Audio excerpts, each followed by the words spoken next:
Alright guys, welcome back. We have a new stock to look at today. It's called INAB, In8Bio. Before we even get to that, let's just go ahead and look at our previous stocks that we've talked about on this channel. SYTA was talked about it around this zone, and look at it now at $4 a share plus because of that merger deal. Let's look at NLSP, another one I talked about on the channel already. Ignore all this, it's all bullshit. Uh, anyways, so right around here is when I was talking about it, right? The 235, 240-ish zone. And I don't know, this isn't entirely true, but it did hit over $3 a share. Actually, on the phone, it does show that it did hit 350 a share in the pre-market. If you go on Weeble's app, I don't know why it's not showing that here.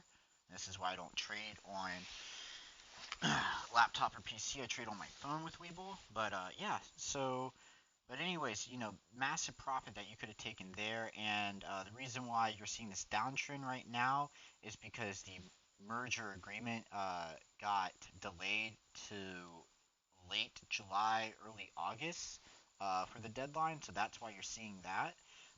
But let's go back to the stock we were talking about today, In8Bio.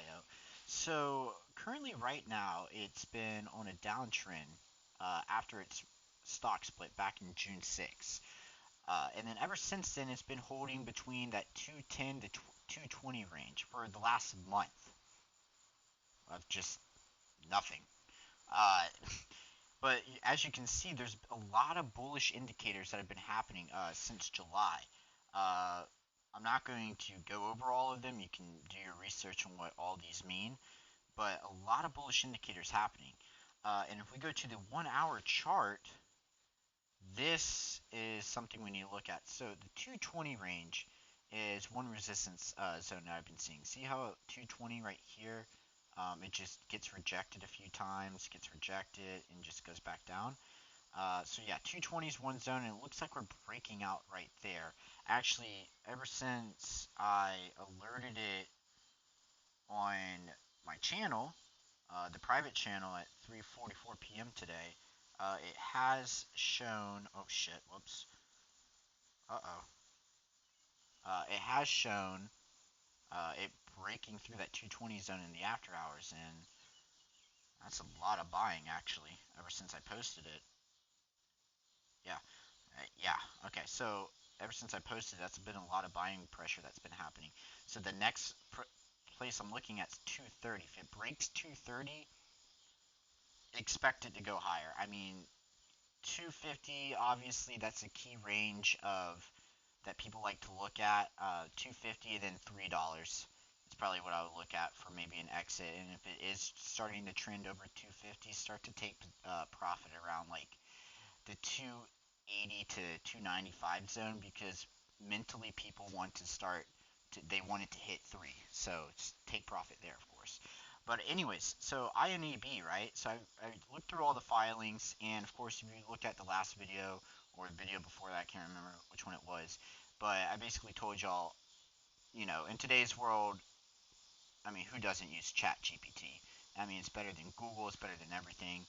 Uh, Geez, I've been doing a lot of glazing. All right, so yeah, so I've had to break down these filings, right? And the most recent one, I don't know if you noticed this, but a lot of times when penny stocks regain compliance, the stock tends to go up. It regained compliance on June 30th, which is huge news. You have it talking about its phase one data trials, uh, talking about diagnosed some doctor word I can't pronounce, so on and so forth. But yeah, I basically broke it down, and so far it seems all positive. And here's my favorite part: the dilution. There literally is none. I don't think there is any in the way. You had this S1 offering back in 2022, so three years ago. Yep. Uh, for final price of $1.90, but that was 3 years ago. I would hope to God that's out the way. And then the warrants, right? All of them were exercised at, I mean, look at these prices: 810, 1350, 1350. So this was obviously all before, pre-stock split. And look at when, I mean, this was almost a year ago, 2 years ago. Um, just I mean, there's basically nothing really in the way for it. All of this was years ago, essentially, for the dilution. Another key indicator of why this could possibly be good is this debt to equity right here. It's 0.31, which is great news. If you don't know what that means, like I said, love ChatGPT. Could glaze it all day, every day, but I had to break it down what that means right here. Um, Positive for risk. A low debt to equity ratio means less financial risk and less burden from interest payments. Basically, yeah, I mean it's below one, which means right here, 0.31 cents in debt for every $1 in equity. And then I'll let y'all read what that basically means right here with the simple breakdown. Low risk, right? So no dilution, almost close to zero debt to equity. All good news. And just it recently regaining Nasdaq compliance. And then I was looking at the short interest. Right here, it looks like it was, there was barely any shorts available a few days ago. Obviously, today that kind of changed. I assume people were starting to notice, like, okay, let's not short this. Maybe this is an actual good company. And my favorite part, because I want to know what this analyst was smoking or sniffing or drinking, because I need it. Because Buddy is saying it can go from 220 to a price target of $125 a share. Yeah, definitely on something for sure. Now, if I'm using my brain, I'm assuming this was done pre-stock split. So it said what, one for 30, right? So we go, let's see, one for 30, right? Yeah, one for 30. It's at 220, so 2 times 30, roughly about 60 something dollars a share. That's what I'm assuming. Uh, don't quote me on that. I hope my math is right. But yeah, I mean, still, if it was at 60 something dollars a share, $125 price target, that's huge. Uh, but yeah, I mean, the stock looks great. And like I said, I did alert it earlier today at 3:44, and it is already gaining momentum in the after hours.